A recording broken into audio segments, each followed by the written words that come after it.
El joven Arquímedes. Aldous Huxley. Fue la vista lo que nos decidió alquilarla. Es cierto que la casa tenía sus inconvenientes. Estaba bastante lejos de la ciudad y no tenía teléfono. El alquiler era excesivamente caro y los desagües deficientes. En las noches de viento, cuando los vidrios mal colocados hacían en las maderas de las ventanas un ruido terrible como el de los ómnibus de hotel, la luz eléctrica, por algún misterioso motivo, se apagaba invariablemente y uno se quedaba en ruidosa oscuridad. Había un espléndido cuarto de baño, pero la bomba eléctrica, destinada a llevar el agua de los tanques a la terraza, no funcionaba. Puntualmente, en el otoño, el pozo de agua potable se secaba. Y nuestra casera mentía y era una tramposa. Pero estas son las pequeñas desventajas de todas las casas alquiladas, en todo el mundo. Para Italia no eran tan graves. He visto muchas casas que las tenían con 100 más, sin poseer las compensadoras ventajas de la nuestra, la orientación al sur del jardín y la terraza para el invierno y la primavera, las amplias y frescas habitaciones al abrigo del calor estival, el aire de lo alto de la colina, la ausencia de mosquitos, y, por último, la vista. ¿Y qué vista? O más bien, qué sucesión de vistas. Cambiaban cada día, y sin moverse de la casa se tenía la impresión de un perpetuo cambio de decoración, todos los encantos del viaje sin ninguno de sus inconvenientes. Había días de otoño en que todos los valles estaban llenos de neblina y las crestas de los Apeninos emergían, oscuras, de un liso lago blanco.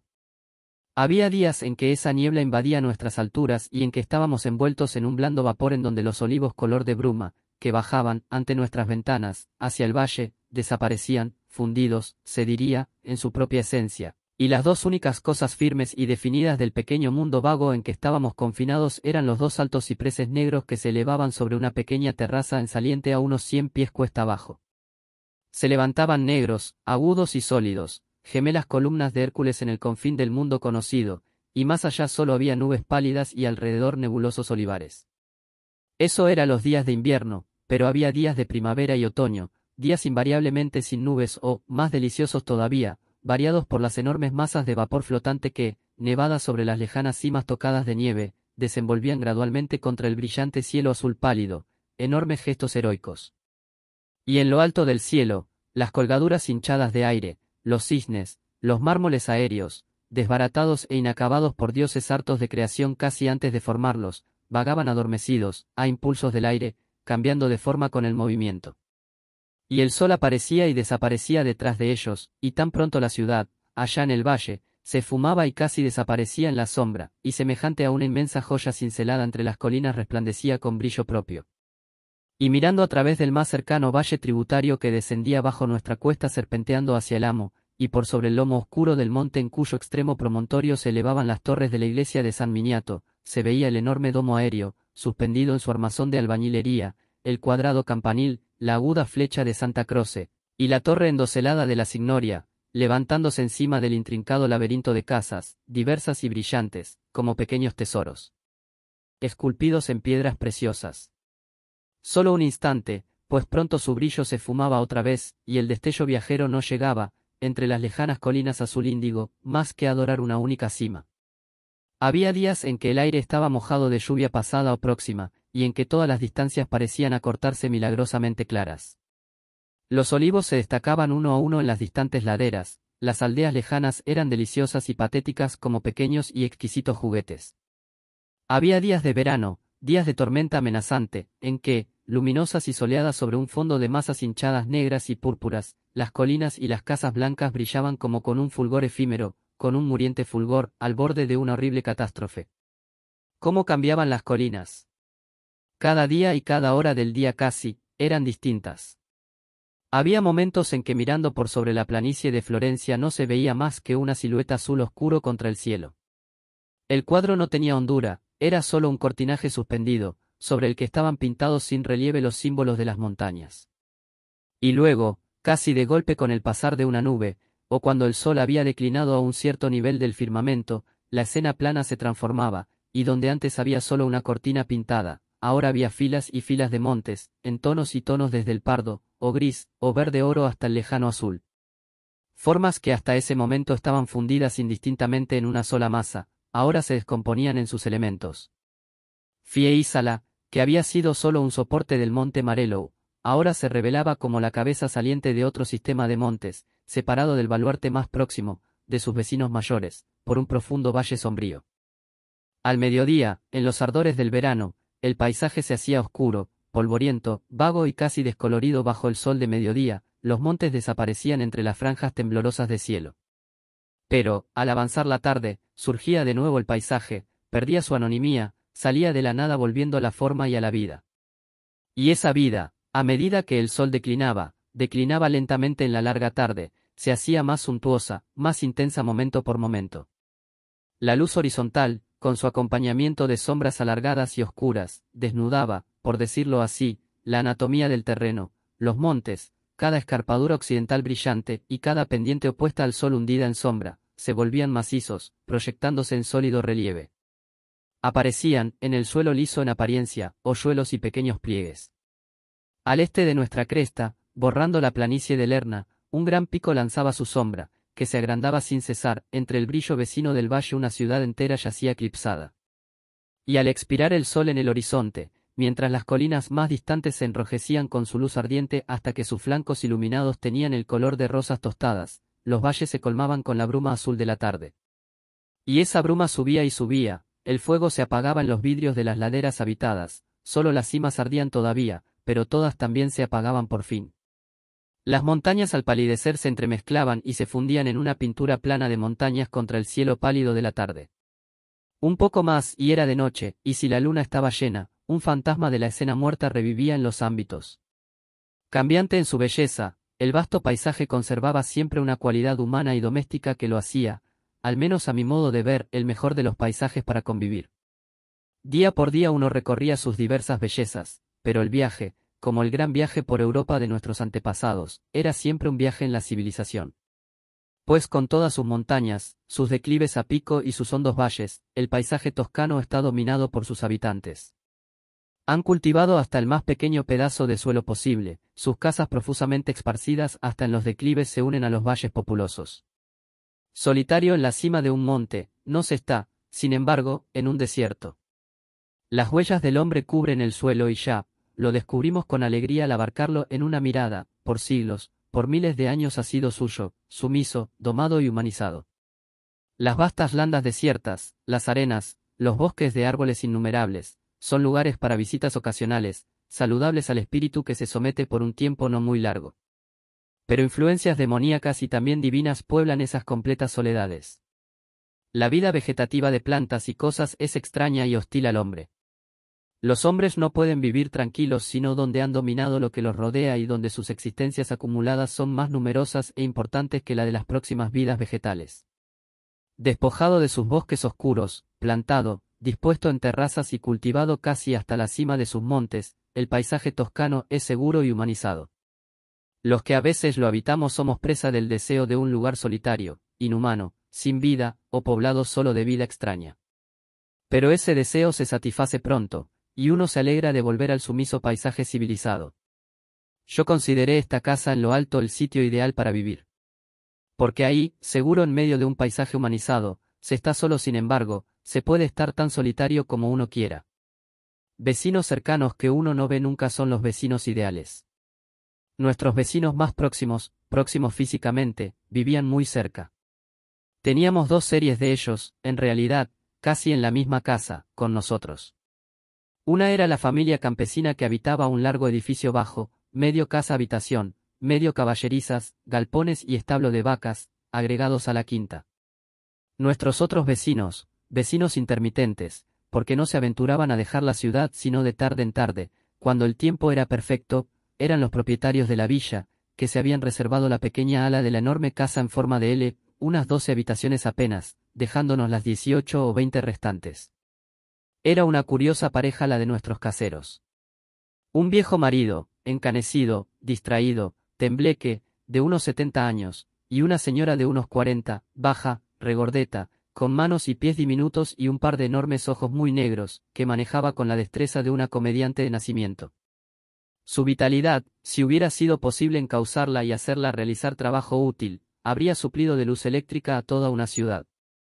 Los físicos hablan de extraer energía del átomo, sacarían mayor provecho sin buscar tan lejos descubriendo alguna manera de utilizar esas enormes provisiones de energía vital que acumulan las mujeres desocupadas de temperamento sanguíneo y que en el presente estado imperfecto de organización social y científica se emplean en general tan deplorablemente, interviniendo en asuntos ajenos, armando escenas emocionales, pensando en el amor y haciéndolo y fastidiando a los hombres hasta el punto de impedirles continuar sus tareas.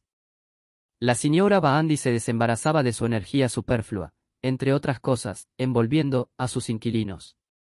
El viejo señor, que era un antiguo negociante de reputación intachable, no estaba autorizado a hacer tratos con nosotros.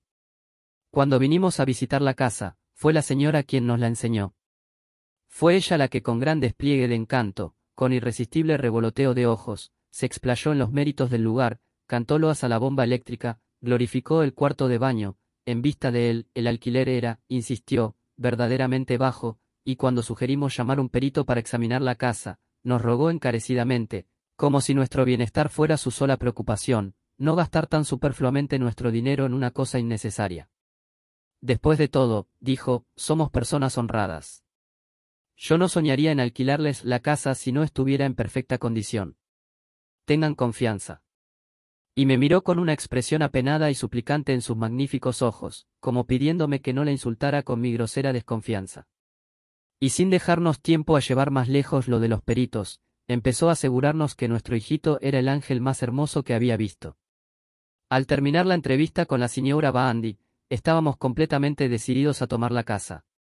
¡Qué mujer encantadora!, dije al salir. Pero creo que Elizabeth no estaba enteramente de acuerdo conmigo. Después empezó el episodio de la bomba. Al anochecer de nuestra llegada a la casa abrimos el conmutador de la electricidad. La bomba hizo un ruido ronco muy profesional, pero no salió ni una gota de agua de las canillas del baño. Nos miramos llenos de dudas. ¿Mujer encantadora? Elizabeth arqueó las cejas. Pedimos una entrevista, pero sucedía siempre que el viejo caballero no podía recibirnos y que la señora invariablemente estaba indispuesta o había salido. Dejamos unas líneas, quedaron sin respuesta. Al fin, nos dimos cuenta de que el único medio de comunicarnos con nuestros caseros, que vivían en la misma casa que nosotros, era bajar a Florencia y enviarles una carta certificada por expreso. Para recibirla estaban obligados a firmar 2 recibos separados, y, si queríamos pagar 40 céntimos más, otro documento inculpatorio, que se nos devolvía después. No había medio de alegar, como sucedía con las cartas o notas ordinarias, que la comunicación no había sido recibida. Empezamos, al fin, a recibir contestaciones a nuestros reclamos. La señora, que escribía todas las cartas, empezó diciéndonos que naturalmente la bomba no funcionaba, porque las cisternas estaban vacías a causa de la larga sequía. Tuve que andar 3 millas hasta el correo para certificar mi carta recordándole que había habido una violenta tormenta solo el miércoles pasado, y que los tanques en consecuencia se habían llenado hasta más de la mitad. Vino la respuesta, en el contrato no garantizaba el agua para baños, y si yo la deseaba, ¿por qué no había hecho examinar la bomba antes de alquilar la casa? Otra caminata a la ciudad para preguntar a la señora de al lado si no recordaba su ruego de que tuviéramos confianza en ella y para informarla de que la existencia de un cuarto de baño en una casa era en sí una garantía de agua para bañarse. La respuesta fue que la señora no podía continuar en correspondencia con personas que le escribían tan groseramente. Después de todo eso puse el asunto en manos de un abogado. 2 meses más tarde se cambió la bomba. Pero nos vimos obligados a enviar a la dama un exhorto judicial antes de que se diera. Y los gastos fueron considerables. Un día, hacia el final del episodio, encontré al viejo caballero en el camino, paseando su inmenso perro, o más bien, paseado por el perro. Pues el viejo debía ir en la dirección que el perro quería. Y cuando se detenía a olfatear o arañar el suelo, o a dejar contra una verja su carta de visita o un injurioso desafío, pacientemente, a la extremidad de la correa, el viejo tenía que esperar. Pasé y lo dejé atrás parado en un lado del camino, a unos centenares de metros de nuestra casa. El perro olfateaba las raíces de uno de los cipreses gemelos que crecían a cada lado de la entrada de una granja, oía al animal gruñir indignado, como si oliera un intolerable insulto. El viejo señor Baandi esperaba, atado a su perro. Las rodillas dentro de los pantalones grises, tubulares, se doblaban ligeramente. Apoyado en su bastón, contemplaba tristemente el paisaje con mirada vaga. El blanco de sus ojos viejos era descolorido, como bolas de billar usadas. En el rostro grisáceo de profundas arrugas, su nariz era de un rojizo dispéptico. Su bigote blanco, como serruchado y amarillento en los bordes, caía hacia abajo en curva melancólica. En la corbata negra llevaba un grueso brillante, tal vez eso era lo que la señora Bandy encontraba más atrayente. Me quité el sombrero al acercarme. El viejo me miró con aire vago, y solamente se dio cuenta de quién era cuando ya casi había pasado. «Espere», gritó detrás de mí, «espere». Y se apresuró a bajar el camino en mi seguimiento. Tomado completamente de sorpresa, y en posición desventajosa, porque estaba ocupado en devolver la afrenta impresa en las ramas del ciprés, el perro se dejó llevar. Asombradísimo para hacer otra cosa que obedecer, siguió a su dueño. «Espere». «Esperé». «Mi querido señor», dijo el anciano, haciéndome por la solapa de la chaqueta, y echándome a la cara un aliento desagradable, «quiero disculparme». Miró a su alrededor, como temeroso de que aún, en ese lugar solitario alguien pudiera oír sus palabras. «Quiero disculparme», prosiguió, «acerca de ese miserable asunto de la bomba. Le aseguro que si hubiera dependido solo de mí, la hubiera arreglado tan pronto como usted lo pidió. Usted tiene razón, un baño es una tácita garantía de agua. Desde el primer momento me di cuenta de que no teníamos ninguna probabilidad de ganar el asunto si se planteaba ante la justicia. Y además, pienso que se debe tratar a los inquilinos tan generosamente como sea posible. Pero a mi mujer, bajó la voz, el hecho es que le agradan esa clase de asuntos, aun sabiendo que no tiene razón y que perderá el pleito. Y además, esperaba, sin duda, que usted, cansado de reclamaciones, haría al fin el trabajo por su cuenta. Desde el principio le dije que cediera, pero no quiso oír nada. ¿Qué quiere usted? Eso la entretiene. Ahora se ha convencido de que hay que hacerlo. En 2 o 3 días tendrán ustedes el agua para su baño. Pero pensando que me gustaría decirle cuánto, pero el maré en mano, que ya se había repuesto de la sorpresa sufrida, dio un brinco de repente y gruñendo disparó cuesta arriba. El viejo señor trató de sujetar el animal, tirando de la correa, se tambaleó y vencido se dejó arrastrar. Cuánto lamento, continuó, mientras se alejaba, que ese pequeño malentendido, pero era inútil. Adiós, sonrió cortésmente, hizo un gesto de súplica, como si de pronto recordara una cita urgente, y no tuviera tiempo de entrar en explicaciones. Adiós. Se descubrió y se dejó llevar por el perro. Una semana después el agua empezó a correr de veras y al día siguiente de nuestro primer baño la señora Bandy, vestida de raso gris tórtola, y luciendo todas sus perlas, vino a visitarnos. ¿Están hechas las paces, ahora?, preguntó con una franqueza encantadora, mientras nos daba la mano. Se lo aseguramos, y así era por nuestra parte. Pero, ¿por qué han escrito ustedes esas cartas tan terriblemente descorteses?, dijo, fijando en mí una mirada de reproche que debía despertar la contrición del pecador más endurecido. Y luego, ese pleito, ¿cómo ha podido usted? A una señora. Tartamudeé algo sobre la bomba y nuestra necesidad de bañarnos. Pero ¿cómo pretendían que yo escuchara nada dicho en ese tono? ¿Por qué no tratar las cosas de otro modo, cortésmente, de una manera seductora? Me sonrió y bajó sus párpados inquietos. Me pareció mejor cambiar la conversación. Es desagradable cuando uno tiene razón sentir que lo quieren hacer a uno culpable. Algunas semanas más tarde recibimos una carta, debidamente certificada, por expreso, en la cual la señora nos preguntaba si pensábamos renovar el contrato, que era solo por 6 meses, y nos notificaba que en caso afirmativo aumentaría el alquiler en un 25%, en consideración a las mejoras que habían sido ejecutadas. Nos dimos por bien servidos, después de mucho negociar, de poder renovar el contrato por un año con solo un aumento del 15%. Principalmente por la vista aceptamos esa explotación intolerable. Pero teníamos otras razones, a los pocos días de habitarla, para gustar de la casa. De esas razones, era la más poderosa, que en el hijo menor del campesino descubrimos el compañero ideal de juegos de nuestro hijito. Entre el pequeño Guido, tal era su nombre, y el menor de sus hermanos había una diferencia de 6 o 7 años. Los 2 mayores trabajaban en el campo con su padre, después de la muerte de la madre, 2 o 3 años antes de conocerlos, la hermana mayor manejaba la casa, y la menor, que acababa justamente de dejar el colegio, la ayudaba y en las horas libres vigilaba a Guido, quien no necesitaba ya mucha vigilancia, contaba de 6 a 7 años, y era tan precoz, tan seguro y tan lleno de responsabilidad como lo son en general los hijos de los pobres, entregados a sí mismos desde que empiezan a andar. Aunque era 2 años y medio mayor que el pequeño Robin, y en esa edad 30 meses están rellenos con la experiencia de la mitad de una vida, Guido no se aprovechaba indebidamente de la superioridad de su inteligencia y de su fuerza. No he visto nunca un niño más paciente, tolerante y menos tiránico.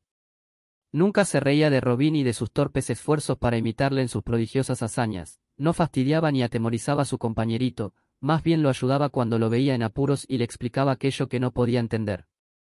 Robin lo adoraba, mirándolo como el modelo del perfecto muchacho grande, y servilmente lo imitaba en todo lo posible. Estos esfuerzos de Robin para imitar a su compañero eran, a menudo, bastante cómicos. Pues por una oscura ley psicológica, las palabras y las acciones serias en sí mismas se vuelven ridículas al ser imitadas, y cuanto más exacta es la copia, si la imitación es una parodia deliberada, más ridícula resulta, pues ninguna imitación exagerada de alguien conocido nos hace reír como la perfecta imitación casi exacta al original.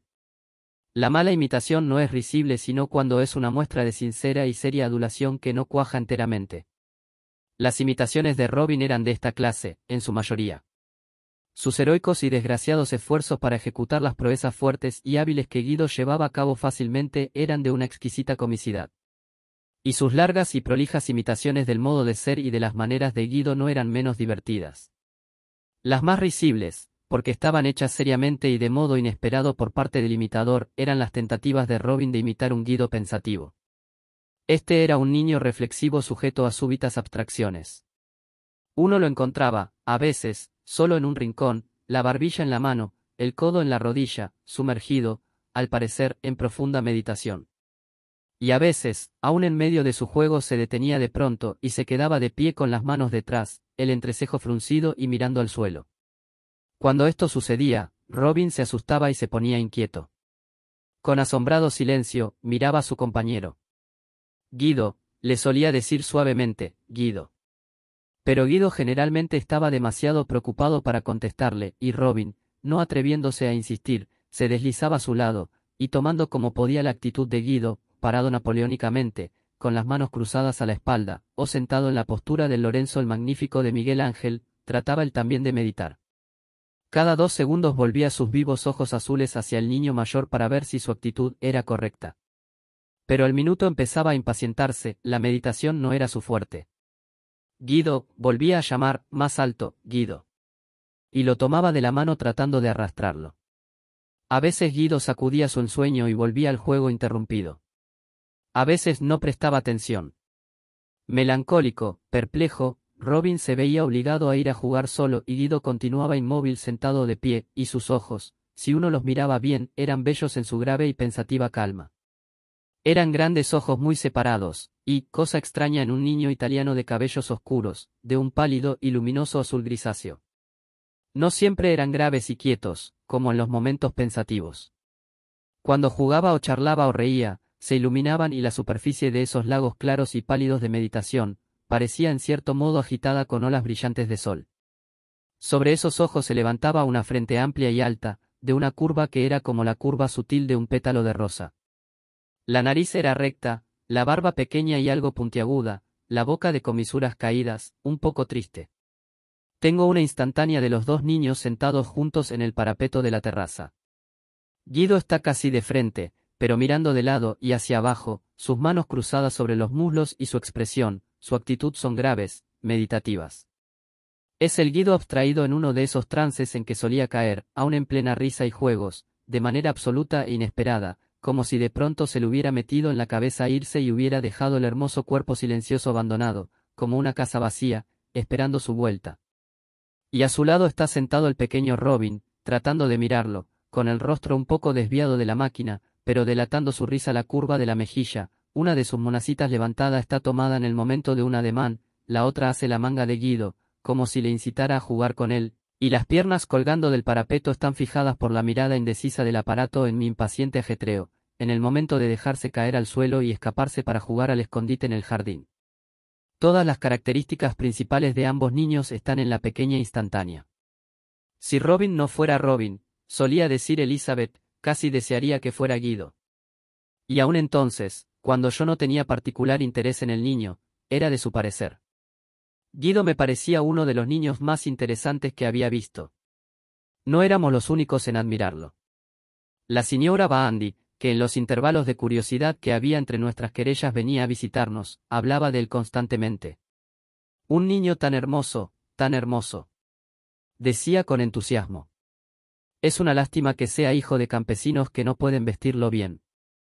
Si fuera mío, lo vestiría de terciopelo negro, o con un pantaloncito blanco y un jersey tejido de seda blanco con una lista roja en el cuello y los puños, o quizá un traje blanco de marinero sería bonito y en el invierno un abrigo de piel, con un gorro de piel de ardilla, y botas rusas tal vez, se dejaba llevar por la imaginación. Y le dejaría crecer el pelo, como a un paje, y se lo rizaría un poquito en las puntas. Y un cerquillo sobre la frente. Todo el mundo se volvería a mirarlo si lo llevaba conmigo a la vía Tornabuoni. Lo que usted desea, le hubiera querido decir, no es un niño, es una muñeca de cuerda o un mono sabio. Pero no se lo dije, en parte porque no encontraba la palabra italiana equivalente a muñeca de cuerda y en parte porque no quería correr el riesgo de que me aumentaran de nuevo el alquiler en un 15%. Ah, si yo tuviera un varoncito como ese. Suspiraba, entornando los párpados, modestamente. Adoro los niños, a veces pienso en adoptar uno, es decir, si mi marido me lo permitiese. Yo pensaba en el pobre señor que se dejaba arrastrar por su gran perro blanco y sonreía interiormente. Pero no sé si me lo permitiría, continuaba la señora. No sé si lo permitiría, y se quedaba silenciosa un momento, como si examinara una idea nueva. Unos días después, estábamos sentados en el jardín después del almuerzo tomando nuestro café y el padre de Guido en vez de pasar y saludarnos con una inclinación de cabeza, como de costumbre, y con el jovial buenos días, se detuvo y empezó a conversar. Era un hombre hermoso, no muy alto, pero bien proporcionado, vivo, de movimientos elásticos y lleno de vida. Tenía un fino rostro moreno, con las facciones de un romano, iluminado por un par de los más inteligentes ojos grises que yo haya visto. Casi brillaban con demasiada inteligencia, cuando, y eso acontecía a menudo, trataba con una apariencia de perfecta franqueza y de infantil inocencia de sacar algo o de envolverlo a uno. Complaciéndose en sí misma, esa inteligencia brillaba de malicia. El rostro podía ser ingenuo, impávido, casi imbécil en su expresión, pero los ojos en esas ocasiones lo traicionaban completamente. Ya uno sabía al verlos brillar así que había que ponerse en guardia. Hoy, sin embargo, no tenían esa luz peligrosa. No quería sacarnos nada, nada de valor, solo un consejo, artículo, él lo sabía bien, que muchas personas dan encantadas. Pero quería consejo en algo que para nosotros era un asunto algo delicado, sobre la señora Baandi. Carlos se había quejado de ella con frecuencia. El viejo es bueno, nos decía, muy bondadoso, es la verdad. Lo que significaba, sin duda, entre otras cosas, que se dejaba engañar fácilmente pero su mujer. Bueno, la mujer era una mala bestia. Y nos contaba cuentos de su rapacidad insaciable, pedía siempre más de la mitad de la cosecha, que, según la ley, es lo que corresponde al propietario. Se quejaba de sus sospechas, lo acusaba constantemente de malos manejos, de robo, a él, se golpeaba el pecho, a él, el alma de la honradez. Se quejaba de su ciega avaricia, no quería gastar en el abono necesario, no quería comprarle otra vaca, ni quería instalar luz eléctrica en los establos. Le manifestamos nuestra simpatía, pero con prudencia, sin dar una opinión decisiva. Los italianos son maravillosos para hablar sin comprometerse, no dirán ni una palabra al interesado hasta estar absolutamente ciertos que esa palabra es justa y necesaria y, ante todo, perfectamente segura. Habíamos vivido bastante entre ellos para no imitar su prudencia. Lo que dijéramos a Carlos estábamos seguros que tarde o temprano llegaría a oídos de la señora Baandi. No se ganaba nada con agriar innecesariamente nuestras relaciones con la señora, solamente perder, quizá, otro 15%. Hoy no eran quejas sino perplejidad. La señora le había mandado buscar, parecía, para preguntarle qué diría el de un ofrecimiento, todo era hipotético en el capcioso estilo italiano, adoptar al pequeño Guido. El primer impulso de Carlos había sido decir que eso no le agradaba, pero esa contestación lo hubiera comprometido de modo grosero. Había preferido decir que lo pensaría. Y ahora nos pedía un consejo. Haga lo que le parezca mejor, fue, en efecto, lo que contestamos. Pero le dimos a entender de una manera velada, aunque precisa, que a nuestro parecer la señora Baandi no sería una buena madre adoptiva para el niño. Y Carlos se inclinaba a convenir en ello. Además, Quería mucho al niño. Pero la cuestión es, concluyó con tristeza, que si realmente se le ha metido en la cabeza tener al chico, no dejará nada por hacer para tenerlo. Nada. Él también, se veía muy bien, hubiera querido, que los físicos se ocuparan de las mujeres desocupadas sin hijos pero de temperamento sanguíneo, antes de tratar de emprenderla con el átomo. Sin embargo, pensaba yo, mientras se alejaba a grandes pasos por la terraza, entonando poderosamente una canción con estentório acento, hay ahí fuerza y vida suficiente en esos miembros elásticos, tras esos brillantes ojos grises, para sostener una seria lucha aún con las acumuladas fuerzas vitales de la señora Bandy. Fue algunos días después de este incidente cuando mi gramófono y 2 o 3 cajones de discos llegaron de Inglaterra. Fue un gran recurso para nosotros en nuestra montaña, que nos proporcionó lo único que faltaba a esta soledad tan espiritualmente fértil, perfecta isla de Robinson suizos, la música. No se oye mucha música en Florencia en esta época. Los tiempos en que el Dr. Buny podía recorrer Italia, escuchando una interminable sucesión de óperas, sinfonías, cuartetos, cantatas, todas nuevas, ya pasaron. Pasados los tiempos en que un docto músico, solo inferior al reverendo padre Martini de Bolonia, podía admirar los cantos campesinos y lo que tamborileaban y rascaban en sus instrumentos de músicos ambulantes. He viajado semanas por la península sin oír ni una nota que no fuera Salomé o la canción fascista. Ya que no poseen otra riqueza que haga la vida agradable o soportable, las metrópolis del norte tienen la riqueza de la música.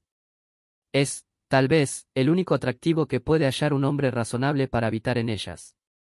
Los otros atractivos, alegría organizada, gente, conversación variada, placeres mundanos, que son, después de todo, sino un gasto del intelecto que nada recibe en cambio.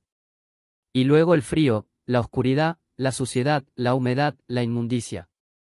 No, donde la necesidad solamente puede retenerlo a uno no puede haber otro halago que la música. Y la música, gracias al ingenioso Edison, se puede llevar ahora en una caja y sacarla en cualquier soledad que uno quiera visitar.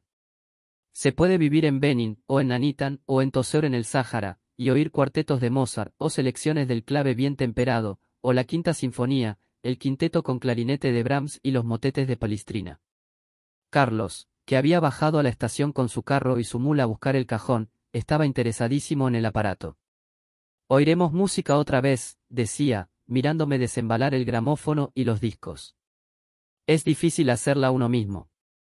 Sin embargo, pensaba yo, él se arregla para hacer bastante. En las noches cálidas solíamos oírlo tocar la guitarra y cantar suavemente, sentado a la puerta de su casa. El chico mayor tocaba en falsete la melodía en el mandolín y a veces toda la familia hacía coro, y la oscuridad se llenaba con el acento apasionado de sus voces. Cantaban, principalmente, canciones de Piedigrotta, y las voces resbalaban ligadas nota a nota, subían con pereza o se lanzaban de pronto en suspiros enfáticos de un tono a otro. A distancia y bajo las estrellas el efecto no era desagradable. Antes de la guerra, prosiguió, en épocas normales, y Carlos tenía la esperanza, y hasta la creencia, de que las épocas normales volverían y de que la vida sería pronto tan fácil y barata como antes de la catástrofe, yo acostumbraba a escuchar óperas en el Politeama. Ah, eran magníficas. Pero ahora cuesta 5 liras la entrada. Demasiado caro, yo asentía. ¿Tiene il Trovatore? Preguntaba. Sacudí la cabeza. Rigoletto. Creo que no. La Bohème, Fonsiula del West, Pagliacci. Yo seguía decepcionándolo. Tampoco Norma. ¿Y el Barbier? Puse Battistini en La Sidarem, de Don Giovanni. Convino en elogiar el canto, pero se veía que la música no le satisfacía. ¿Por qué? No le fue fácil explicarlo. No se parece a Pagliacci, dijo por fin. No es palpitante, asentí. Y reflexioné que esa es realmente la diferencia entre palpitante y no palpitante y que en eso se separa el gusto musical moderno del antiguo. La corrupción de lo mejor, pensé, es lo peor. Beethoven enseñó a la música a palpitar con su pasión espiritual e intelectual. Desde entonces no ha cesado de palpitar, pero con la pasión de hombres inferiores. Indirectamente, pensé, Beethoven es responsable de Parsifal, Pagliacci y del poema del fuego, más indirectamente de Sansón y Dalila y de A Ivy Clinton. Las melodías de Mozart pueden ser brillantes, memorables, contagiosas, pero no palpitan, no lo sujetan a uno entre suspiros y lágrimas, no llevan al auditorio a éxtasis eróticos. Para Carlos y sus hijos mayores, mi gramófono, me temo, fue una decepción. Eran demasiado corteses para decirlo abiertamente, dejaron, simplemente, al cabo de los 2 primeros días de interesarse por el aparato y su música. Preferían la guitarra y su propio canto. Guido, al contrario, estaba interesadísimo. Y le gustaban, no los bailes alegres, a cuyos ritmos vivaces Robin marchaba dando vueltas y marcando el paso como todo un regimiento de soldados, sino la música genuina. El primer disco que oyó, recuerdo, fue el del movimiento lento del concierto de Bach en re menor para 2 violines. Ese fue el primer disco que puse, apenas Carlos me dejó. Me parecía, en cierto modo, la pieza más musical con que refrescar mi espíritu tan sediento de música, la bebida más clara y más fresca. Comenzaba a iniciarse el ritmo y se ponía en movimiento desarrollando sus puras y melancólicas bellezas, de acuerdo con las leyes de la lógica intelectual más exigentes, cuando los 2 niños, Guido primero y el pequeño Robin siguiéndolo sin aliento, hicieron ruidosa irrupción en la pieza, entrando de la loggia. Guido se detuvo ante el gramófono, y se quedó inmóvil, escuchando. Sus ojos, de pálido azul grisáceo, se abrieron desmesurados, y, con un pequeño gesto nervioso que ya había notado antes, se tiró el labio inferior apretando el pulgar y el índice. Debió de haber hecho una profunda aspiración, porque noté que después de escuchar por algunos segundos expiró vivamente, y aspiró una nueva dosis de aire. Me miró un instante, mirada interrogadora, entusiasta, asombrada, se rió con una risa que se volvió un estremecimiento nervioso, y se volvió hacia la fuente de esos maravillosos sonidos. Imitando servilmente a su amigo mayor, Robin se había colocado también ante el gramófono, en idéntica postura, echando de vez en cuando una mirada a Guido, para asegurarse de que la copia era fiel, hasta el gesto de tirarse el labio. Pero al cabo de un minuto se cansó. «Soldados», me dijo, volviéndose hacia mí. Como en Londres. Recordaba los ragtimes y las alegres marchas alrededor del cuarto. Puse un dedo en mis labios. Después, murmuré. Robin pudo quedarse quieto y silencioso otros 20 segundos. Luego asió a Guido por el brazo gritando. «Vieni, Guido.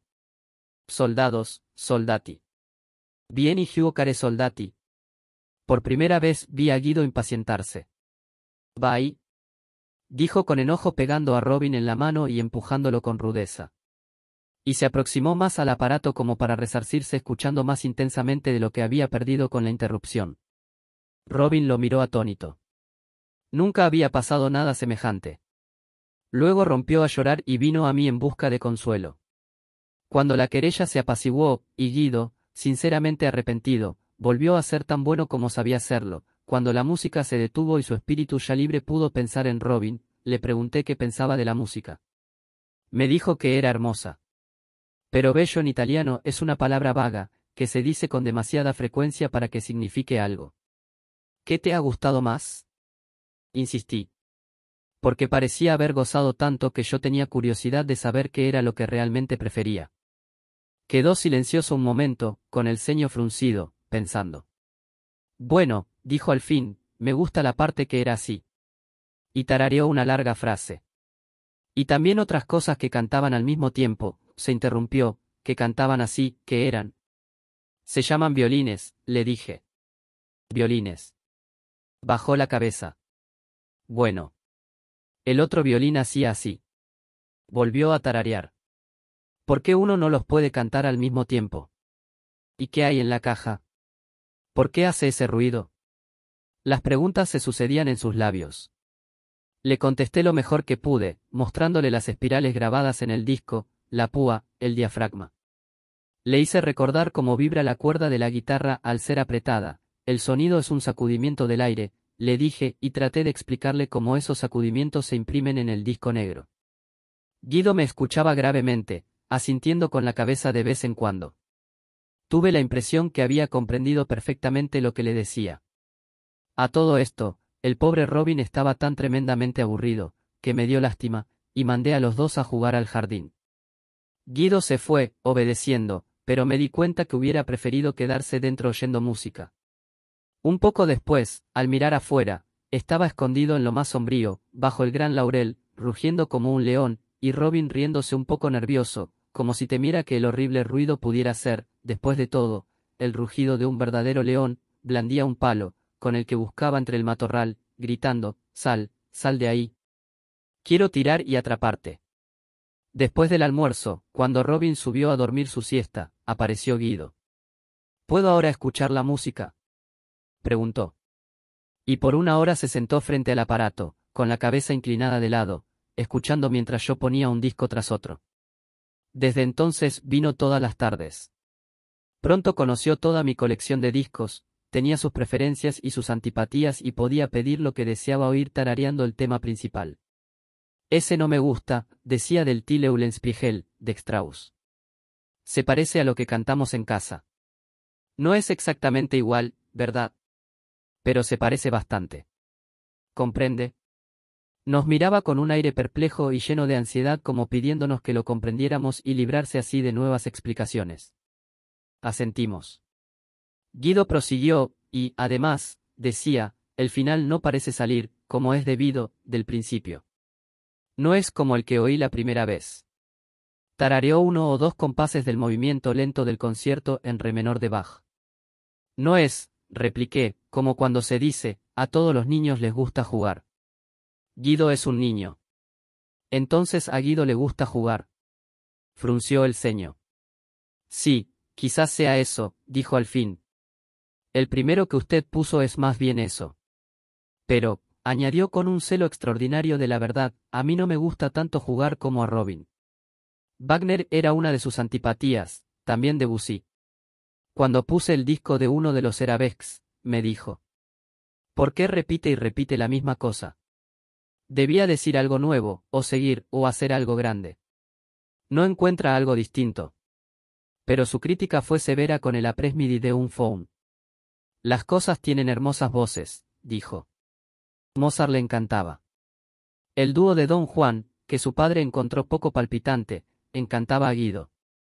Pero prefería los cuartetos y los trozos de orquesta. Me gusta más la música que el canto, decía. A mucha gente, pensaba yo, le gusta más el canto que la música, se interesan más en el ejecutante que en lo que ejecuta, y encuentran la orquesta impersonal menos emocionante que el solista. El tocar del pianista es el rasgo humano, y el do de la soprano es la nota personal.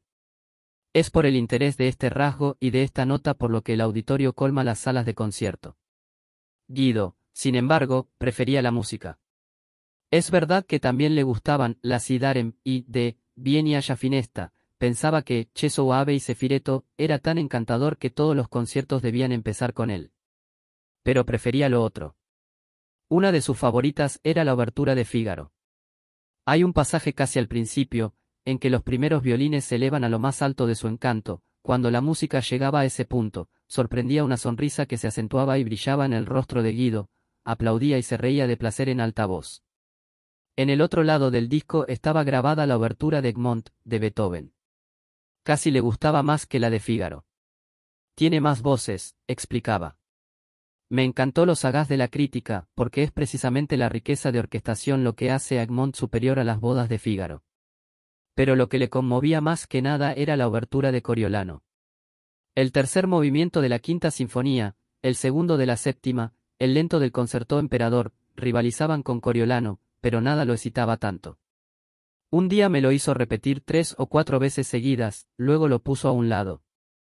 Me parece que ya no quiero oírlo más. ¿Por qué? Es demasiado, titubeaba, demasiado grande, dijo al fin. Realmente no lo entiendo. Ponga el que dice así, tarareó una frase del concierto en re menor. ¿Te gusta más?, le pregunté. Sacudió la cabeza. No, exactamente. Pero es más fácil. Más fácil. Me parecía un término raro para aplicar a Bach. Lo entiendo mejor. Una tarde, mientras estábamos en medio de nuestro concierto, se presentó la señora Bandi. Empezó enseguida a llenar de caricias al niño, lo besó, le palmeó la cabeza, y le hizo los cumplidos más exagerados sobre su figura. Guido se apartó de ella. ¿Te gusta la música?, le preguntó. El niño asintió.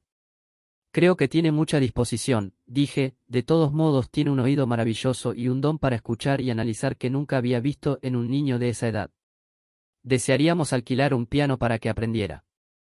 Unos instantes después me reproché el franco elogio del niño, porque la señora Bandy empezó a protestar y decir que si ella lo pudiera educar le pondría los mejores maestros, haría de él un gran músico, y por añadidura, un niño prodigio.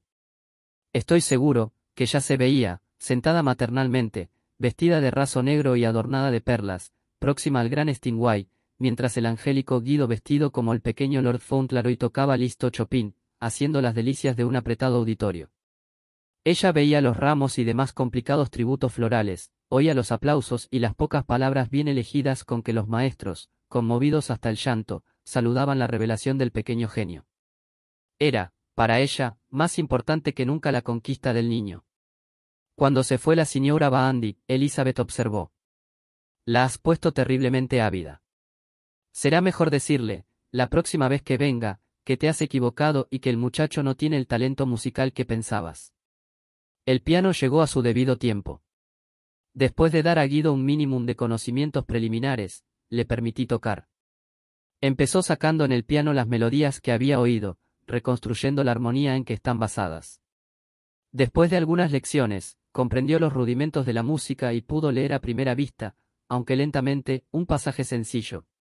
Todo el proceso de la lectura le era, sin embargo, desconocido, conocía las letras, pero nadie le había enseñado a leer frases y ni aun palabras. Aproveché la oportunidad, la primera vez que volví a ver a la señora, para asegurarle que Guido me había defraudado. No tenía, en verdad, ningún talento musical. Demostró pena al oírlo, pero me di cuenta de que no me creía en absoluto. Probablemente creyó que nosotros también teníamos interés en el niño, y queríamos guardar al niño prodigio, privándola de lo que ella consideraba como un derecho feudal. Pues, no eran sus gentes, después de todo. Si alguien tenía que aprovechar con la adopción del niño, debía ser ella. Diplomáticamente, con mucho tacto, reanudó sus negociaciones con Carlos. El muchacho, le aseguró, tenía genio.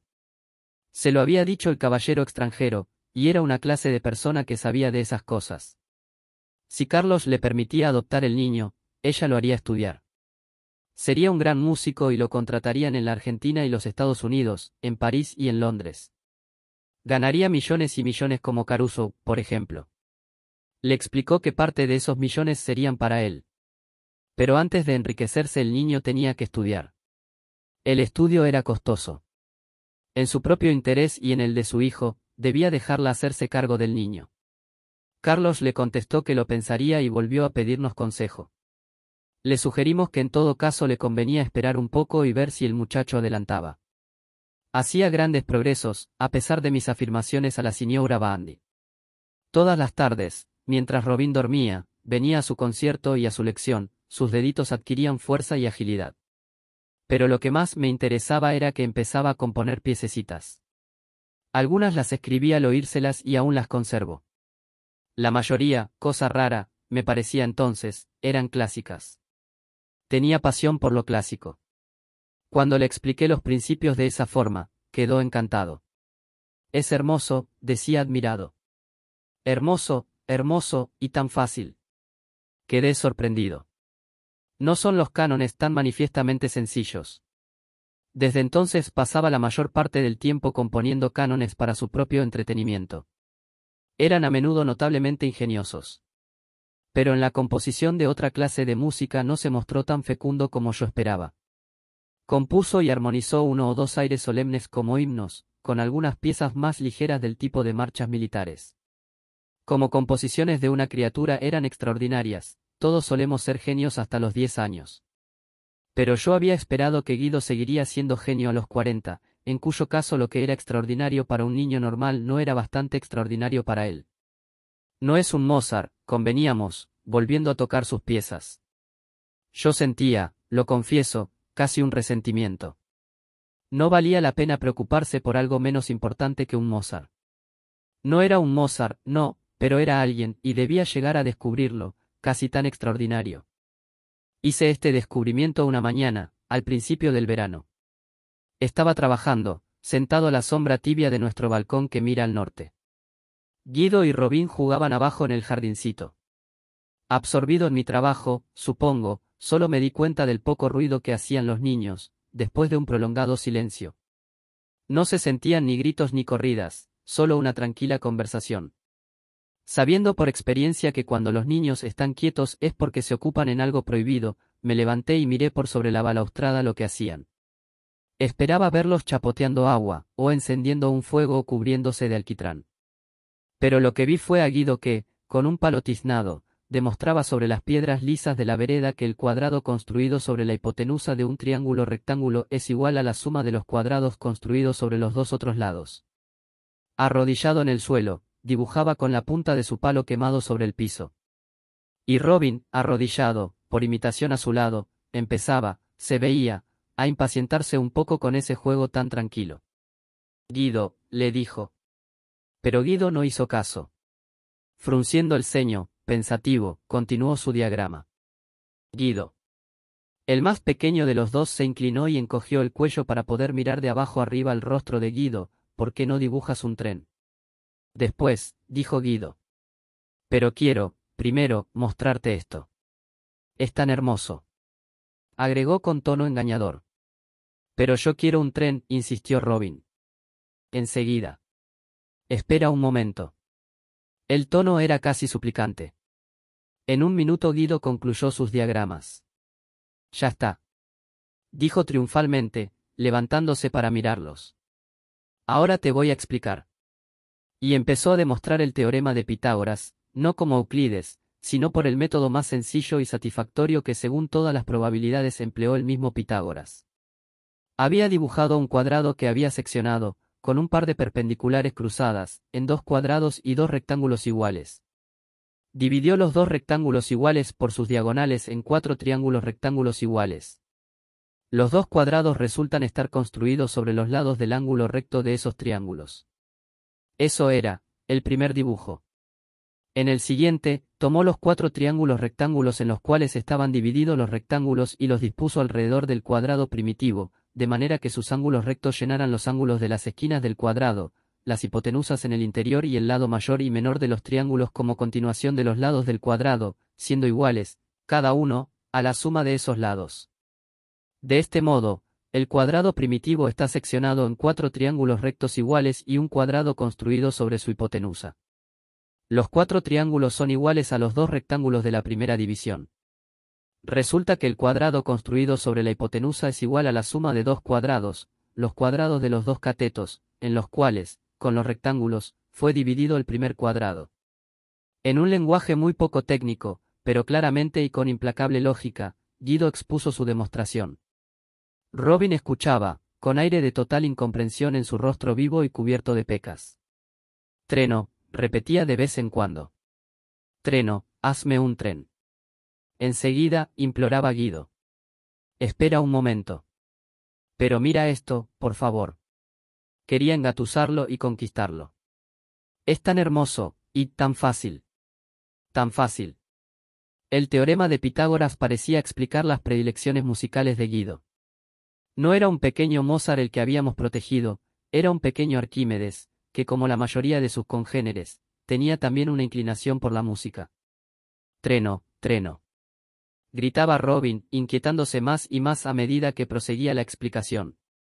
Y como Guido insistiera en continuar su demostración, se enojó, cativo Guido.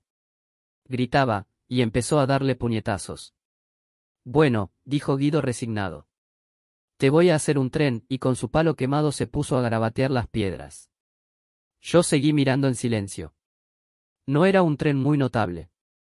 Guido podía inventar, él solo, el teorema de Pitágoras y demostrarlo, pero no valía gran cosa como dibujante. Guido. Lo llamé. Los dos niños se volvieron a la vez levantando los ojos. ¿Quién te ha enseñado a dibujar esos cuadrados? No era imposible que alguien le hubiera enseñado eso. Nadie. Sacudió la cabeza. Luego, ansiosamente, como si temiera que hubiera algo malo en dibujar cuadrados, prosiguió disculpándose y explicándome. ¿Verdad? Dijo, me parecía tan hermoso. Porque aquellos cuadrados, señaló los 2 pequeños cuadrados de la primera figura, son del mismo tamaño que este. E indicando el cuadrado sobre la hipotenusa en la segunda, me miró con una conciliadora sonrisa. Asentí. Sí, es muy hermoso, le dije, en verdad, muy hermoso. Una expresión de alivio y contento apareció en su rostro, se rió de alegría. Mire, es así, prosiguió satisfecho con iniciarme en el glorioso secreto que había descubierto, cortan esos dos largos cuadrados, quería decir rectángulos, en dos rebanadas. Entonces hay 4 rebanadas, iguales, porque, he debido decirlo antes, porque esos cuadrados son iguales, porque esas líneas, vea. Pero yo quiero un tren, protestó Robin. Inclinado sobre el balcón, miraba yo los niños, allá abajo y pensaba en la cosa extraordinaria que acababa de ver y en lo que significaba. Pensaba en las enormes diferencias entre seres humanos. Clasificamos los hombres por el color de sus ojos y de su pelo, por la forma de sus cráneos. ¿No sería mejor dividirlos en especies intelectuales? Habrá siempre un más ancho abismo entre los extremos tipos mentales que entre un bosquimano y un escandinavo. Este niño, pensaba, cuando crezca, será, comparado conmigo, lo que un hombre es comparado con un perro. Y hay otros hombres y mujeres que son casi perros comparados conmigo. Tal vez los hombres de genio son los hombres verdaderos. En toda la historia de la raza humana solo ha habido algunos miles de verdaderos hombres. ¿Y el resto de nosotros, qué somos? Animales capaces de aprender. Sin la ayuda de los verdaderos hombres, no habríamos descubierto casi nada. Casi todas las ideas que nos son familiares nunca se les hubieran ocurrido a espíritus como los nuestros. Si se siembra en ellos, la semilla germina, pero nuestro espíritu habría sido incapaz de engendrarlas. Hay naciones enteras de perros, pensaba yo, épocas enteras en las que no ha nacido ni un hombre. De los pesados egipcios recogieron los griegos la dura experiencia y reglas empíricas para hacer ciencias. Pasaron más de 1000 años antes que Arquímedes tuviera un sucesor que se le pareciera. No ha habido más que un Buda, un solo Jesús, un solo Bach cuyo nombre nos haya quedado, un solo Miguel Ángel. Será una pura casualidad que nazca un hombre de tiempo en tiempo. ¿Qué será lo que produce toda una constelación de ellos en una misma época y en un mismo pueblo? Teín creía que Leonardo, Miguel Ángel y Rafael nacieron en ese momento porque la época estaba madura para grandes pintores y el paisaje italiano estaba en armonía.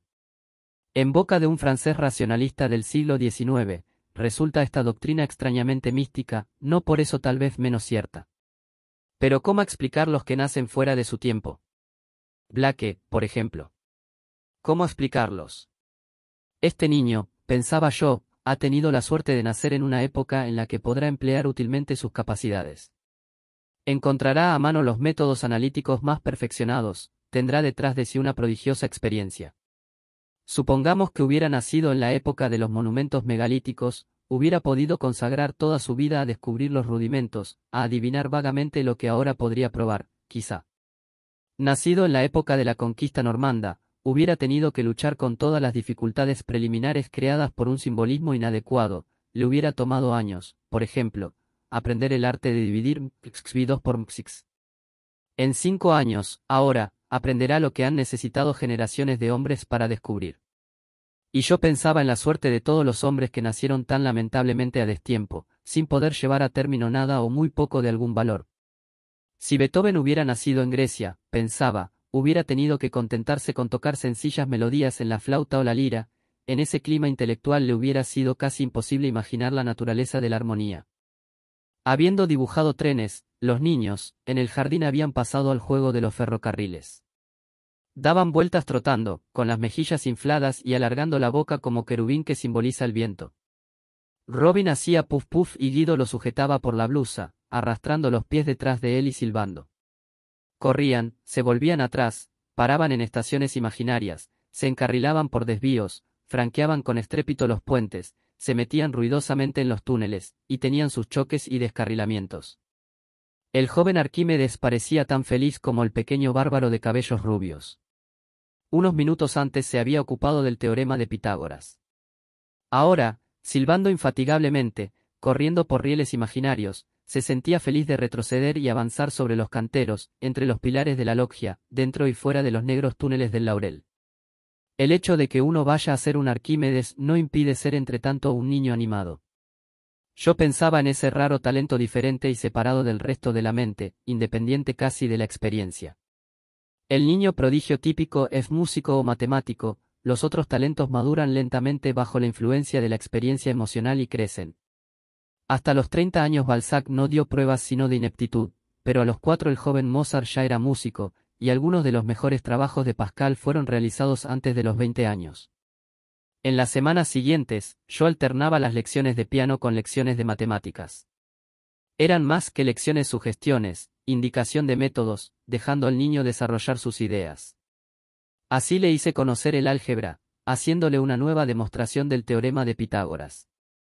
En esa demostración, se traza una perpendicular de lo alto del ángulo recto sobre la hipotenusa, y partiendo de la base de que los dos triángulos así formados son semejantes entre ellos y al triángulo primitivo, y que sus lados homólogos son en consecuencia proporcionales, se demuestra algebraicamente que C2 más D2, los cuadrados de los otros dos lados, es igual a 2 más B2, los cuadrados de los dos segmentos de la hipotenusa, más 2AB, cuyo total, como se puede demostrar con facilidad geométricamente, es igual a y b, 2, o sea al cuadrado construido sobre la hipotenusa. Guido quedó tan encantado con los rudimentos del álgebra, como si le hubiera regalado una locomotora a vapor, con un calentador de alcohol para la caldera, más encantado, tal vez, porque la máquina se podía romper, y, quedando siempre igual, hubiera en cualquier caso perdido su atractivo, mientras que los rudimentos de álgebra se agrandaban y florecían en su mente con una exuberancia infalible. Cada día descubría algo que le parecía exquisitamente bello, el nuevo juguete tenía posibilidades ilimitadas. En los intervalos que nos dejaba la aplicación del álgebra al segundo libro de Euclides, hacíamos pruebas con círculos, plantamos bambúes en la tierra endurecida por la sequía y medimos la sombra en distintas horas del día, sacando de esas observaciones sensacionales conclusiones. A veces, para entretenernos, cortábamos y doblábamos hojas de papel para hacer cubos y pirámides. Una tarde apareció Guido trayendo cuidadosamente en sus pequeñas y sucias manos un endeble dodecaedro. Tanto bello! Decía mientras lo mostraba, y cuando le pregunté cómo lo había hecho, se contentó con sonreír y decir que había sido tan fácil. Miré a Elizabeth y me reí. Pero hubiera sido más simbólicamente conveniente, me parecía, ponerme en 4 patas, remover la prolongación espiritual de mi coxis y ladrar para expresar mi sorprendida admiración. Fue un verano excepcionalmente caluroso. Al empezar el mes de julio nuestro pequeño Robin, poco habituado a temperatura tan elevada, empezó a ponerse pálido y cansado, estaba distraído, había perdido su energía y su apetito. El doctor aconsejó aire de montaña. Decidimos pasar 10 o 12 semanas en Suiza. Mi regalo de despedida a Guido fueron los 6 primeros libros de Euclides en italiano. Volvió las páginas mirando extasiado los diagramas. Si yo pudiera leer bien, decía, soy tan estúpido. Pero ahora me pondré a aprender seriamente. Desde nuestro hotel en Grindelwald le enviamos en nombre de Robin varias postales con vacas, picos alpinos, chalets suizos, edelweiss y cosas por el estilo. Sin recibir respuesta, pero tampoco la esperábamos. Guido no podía escribir y no había motivo para que su padre o sus hermanas se molestasen en escribir por él. No hay noticias, pensamos, buenas noticias. Y un día, al empezar septiembre llegó al hotel una extraña carta. El administrador la había colocado bajo el cristal del tablero del hall, de manera que los huéspedes pudieran verla, y la reclamara el que se creyera destinatario. Pasando para ir a almorzar, Elizabeth se detuvo a mirar. Pero, si debe ser de Guido, dijo. Fui y miré, por sobre su hombro. No tenía estampilla y estaba negra con los sellos de correo. Escritas con lápiz, las grandes e indecisas mayúsculas cubrían el sobre. En la primera línea se leía, Al Babo di Robin, y seguía una versión disfrazada del nombre del sitio y del hotel. Alrededor de la dirección, asombrados empleados de correo habían garabateado supuestas correcciones. La carta había vagado, a lo menos por una quincena, atrás y adelante por la faz de Europa. Al Babo de Robin. Al padre de Robin. Me reí. Una hazaña de los carteros traerla hasta aquí.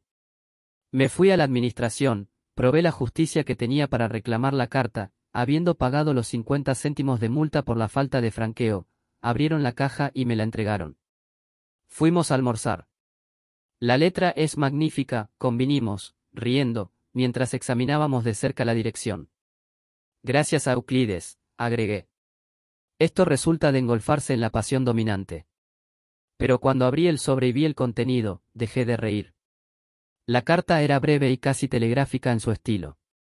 Sono dalla padrona, decía, non mi piace arrubato il mio libro non voglio suonare più voglio tornare a casa venga subito Guido. ¿Qué hay?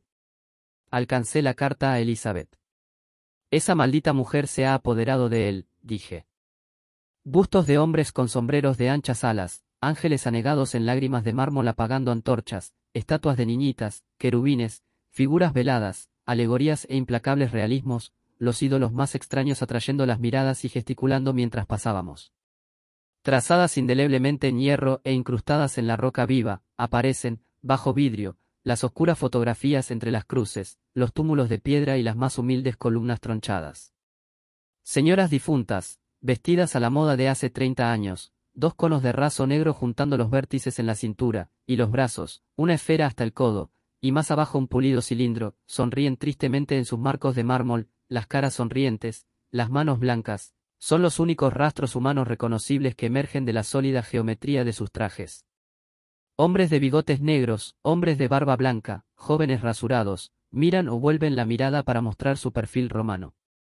Criaturas en sus tiesos trajes de fiesta sonríen a la espera del pajarito que va a salir por la abertura de la cámara, sonriendo escépticamente porque saben que no va a salir, sonriendo trabajosa y obedientemente porque se les ha dicho que sonrían.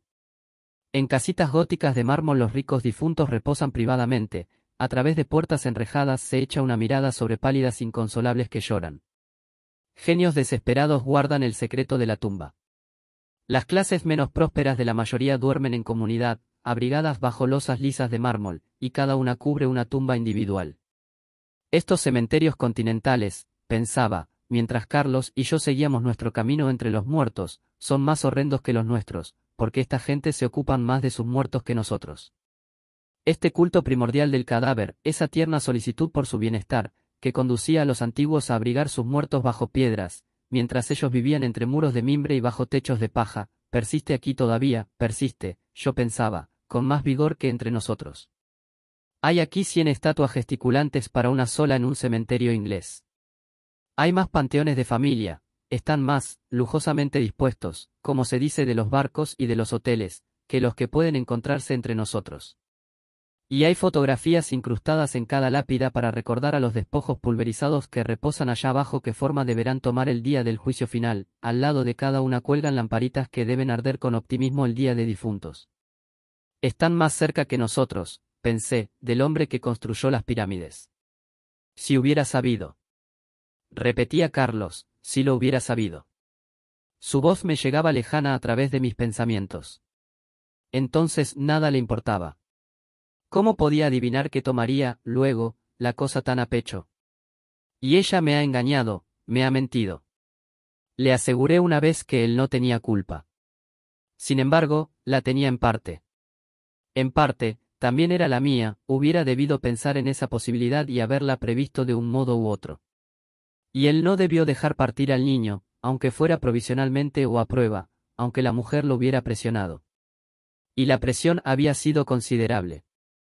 Los hombres de la familia de Carlos habían trabajado por más de 100 años en la misma tierra y ahora había obligado al viejo a amenazarlos con echarlos a la calle.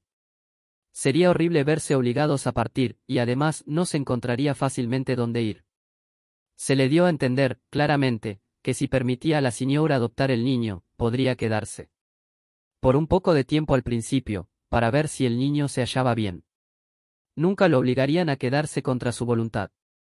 Y todo sería para bien de Guido, y a fin de cuentas para su familia también. Lo que el inglés había dicho, de que no era tan buen músico como le había parecido primero, era una mentira evidente, pura envidia y estrechez de espíritu, el hombre que quería atribuirse el mérito de Guido, eso era todo. Y el muchacho, claro está, no aprendería nada con él. Lo que necesitaba era un verdadero maestro.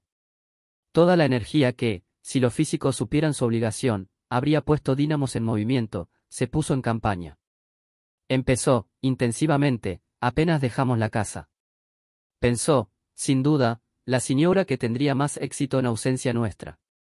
Y además, era esencial tomar la oportunidad cuando se ofrecía y apoderarse del niño antes que nosotros hiciéramos nuestro ofrecimiento, porque para ella no cabía duda que nosotros deseábamos tener a Guido con igual entusiasmo. Día tras día volvía a la carga. Después de una semana mandó a su marido a quejarse del estado de las viñas, estaban en un estado lamentable, había resuelto, o casi resuelto, despedir a Carlos. Sumiso, avergonzado, obedeciendo órdenes superiores, el viejo señor profirió sus amenazas. Al día siguiente la señora Bandy volvió al ataque. El padrone, declaró, estaba furioso, pero ella hacía lo posible, todo lo posible, para aplacarlo.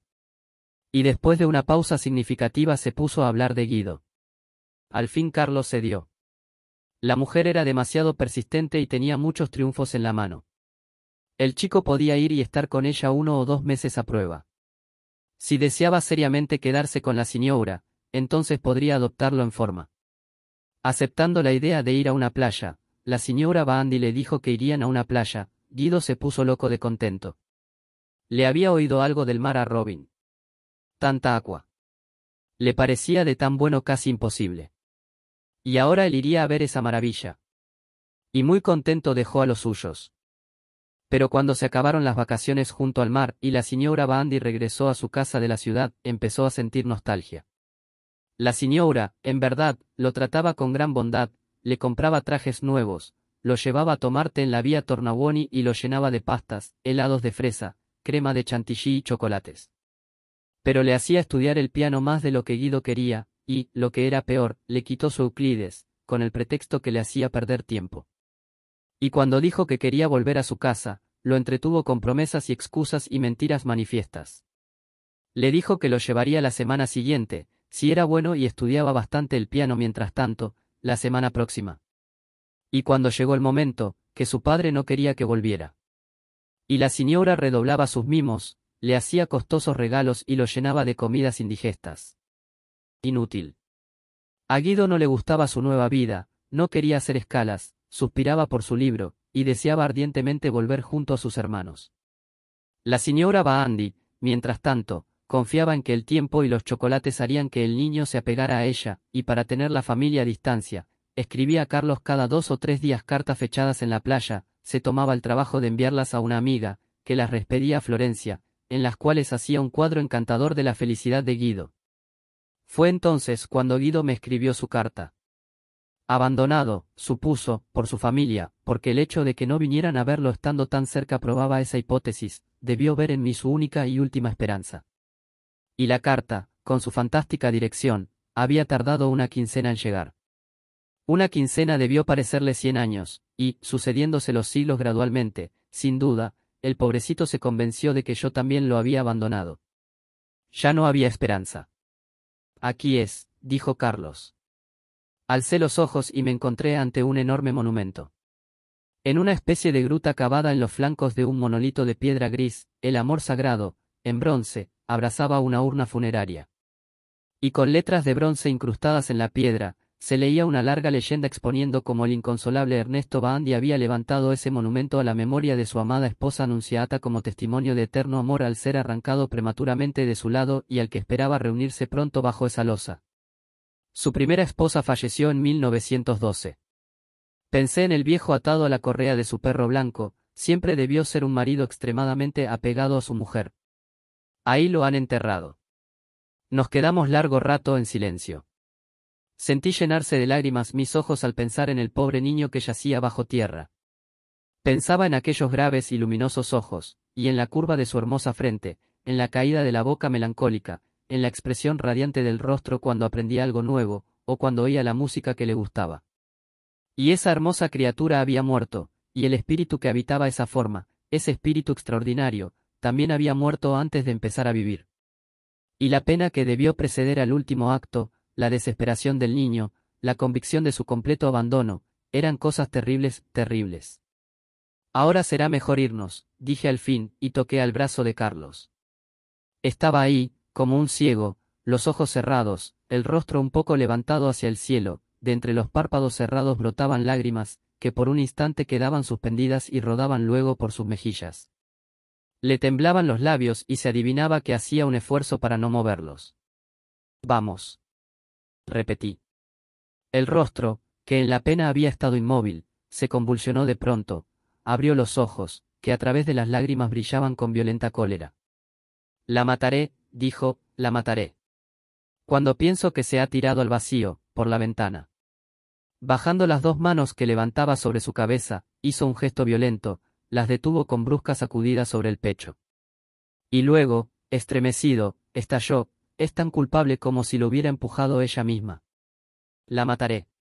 Y apretó los dientes. Es más fácil montar en cólera que entristecerse, es menos doloroso. Es reconfortante pensar en la venganza. No hable así, le dije. No es bueno. Es estúpido. ¿Y para qué? Ya había tenido accesos parecidos cuando su pena desbordaba y había tratado de apartarla. La cólera era la puerta de escape más fácil. Ya había tenido yo que traerlo por la persuasión al camino más duro del dolor. Es estúpido hablar así, le repetía, y lo arrastraba por el laberinto horrible de las tumbas, en que la muerte parece aún más terrible. Cuando salimos del cementerio y bajábamos de San Miniato hacia el Piazzale Michelangelo, se fue calmando. Su enojo se había fundido, otra vez, en la pena de la que había tomado su fuerza y su amargura. Nos detuvimos en el Piazzale por un momento para mirar la ciudad, en el valle allá abajo. Era un día de nubes flotantes, formas grandiosas, blancas, grises, doradas, y entre ellas parches de un fino azul transparente. La linterna, que llegaba casi al nivel de nuestros ojos, revelaba la cúpula de la catedral en toda su ligera grandiosidad, sus vastas dimensiones y su fuerza aérea. En los innumerables techos pardos y rosados de la ciudad, el sol de la tarde reposaba blandamente, suntuosamente, y se diría que las torres estaban como barnizadas y esmaltadas de oro viejo. Pensé en todos los hombres que allí habían vivido, dejando huellas visibles de su espíritu, y que habían concebido cosas extraordinarias. Pensé en el niño muerto. Fin.